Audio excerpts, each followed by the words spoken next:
The article I read was called Mental Health, Again, an Issue in Gun Debate.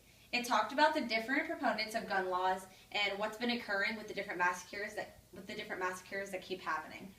For example, it talked about the shooting in the Washington Navy Yard that just occurred, and the authorities say that the man did show symptoms of psychosis. So why wasn't he being treated for this, and why did it get this bad that a huge massacre occurred and people are suffering because of it? In the article, I learned that there's a lot of different aspects of gun laws, and there's research looking at different shootings, and that a lot of the shootings are relating back to mental health issues. So why is it that it's this easy for people to be able to purchase guns?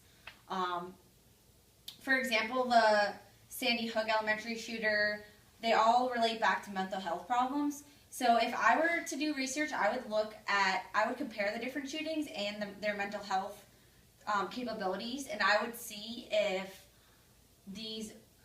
I would also look at their environmental stimuli and see if it has to do with being home or if they are living alone, and the different aspects of what's relating to their mental illness. There are many laws being talked about now that talk about that we should focus more on the mental health aspect of making these people better than actually on gun laws. For example, they talked about having a law where teachers actually learn to focus on noticing different signs of students that could form mental disabilities, so that they could stop this before it gets any worse.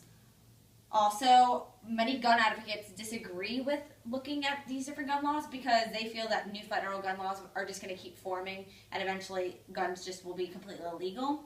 So overall, I think that this article is a good insight to look at the different massacres that have occurred, and that we need to look more in depth into mental health to try and stop these problems.